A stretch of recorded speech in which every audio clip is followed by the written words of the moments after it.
안녕하세요. 금일은 44주째 선박발주 및 수주에 대한 내용을 한눈에 이해할 수 있도록 정리하여 전달드리겠습니다. 금주에는 LNG 운반선 13척, 자동차 운반선 10척 발주가 있었습니다. 지난주에 이어 금주에도 중국의 LNG 운반선 수주 규모가 대단한 수준입니다. 한국조선소의 금주 수주 소식은 지난주와 마찬가지로 전하여 지지 않았습니다. 본격적으로 금주에 있었던 선박 발주 내용을 정리하여 전달드리겠습니다. 첫째는 중국 후동중 하조선의 LNG 운반선 수주 소식입니다. LNG 운반선을 수주한 조선소는 중국 후동중 하조선입니다. 선박을 발주한 선사는 중국의 텐진 사우스웨스트 메러타임 TSM입니다. 수주한 선박의 척수는 총 3척입니다. 선박의 척당 계약 금액은 척당 2억 5천만 달러 수준으로 알려지고 있으며 총 계약 금액은 7억 5천만 달러입니다. 선박의 선가 수준이 최근 대우조선해양이 수주한 선박의 선가와 동일한 수준이며 올해 최고 높은 선가입니다. 선박의 인도 시기는 2028년까지 건조되어 선주 측의 인도 예정입니다. 발주 선박은 홍콩 에너지 업체 ENN 내추럴 가스와의 장기 용선 계약에 따른 것입니다. 수주한 선박의 규모는 17만 4천 큐빅미터급이며 선박의 사양은 후동중하조선에서 건조하고 있는 선박의 사양과 동일한 화물창 GTT의 NO 96L0 3+, 추진 엔진은 윈지디사의 저압 엔진입니다. 둘째는 중국 후동중하조선의 카타르 LNG 운반선 수주 소식입니다. LNG 운반선을 수주한 조선소는 중국 후동중하조선입니다. 선박을 발주한 곳은 말레이시아의 머린, 아프슈어 기업이며 페트로나스의 자회사인 MISC, 일본의 NRK, K라인, 중국의 차이나 RNG 시핑으로 구성된 컨소시엄입니다. 컨소시엄 선사는 카타르 에너지용 신규 LNG 운반선에 대한 장기 용선 계약을 체결하였습니다. 수주한 선박의 척수는 총 5척입니다. 선박의 선가 수준은 공개가 되지 않았으나 올 4월 동일 사양으로 차이나 머천츠 에너지사가 발주한 선가 수준인 1억 9천만 달러 수준이 아닐까 싶습니다. 한국조선소가 카타르 에너지사의 LNG 운반선 수준 선가는 2억 1,490만 달러였습니다.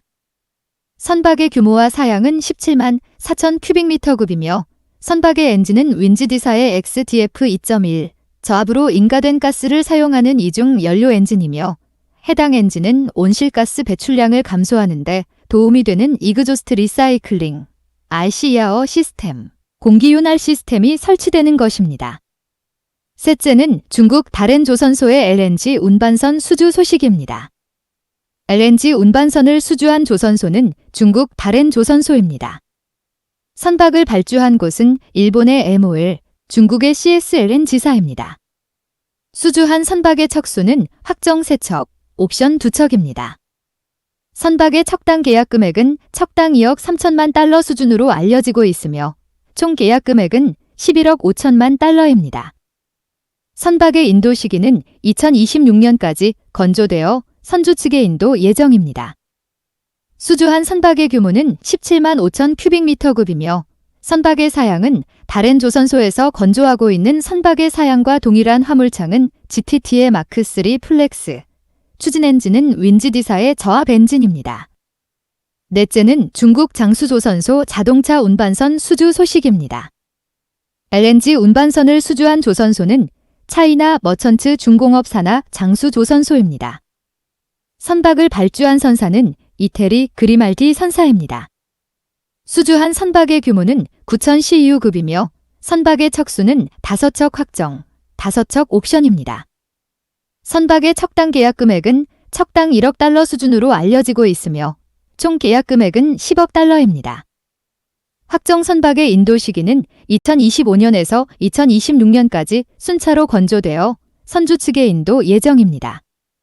선박의 사양은 추후에 암모니아 레디를 적용하여 추후 암모니아 연료를 사용할 수 있는 선박으로 전환이 가능한 것입니다.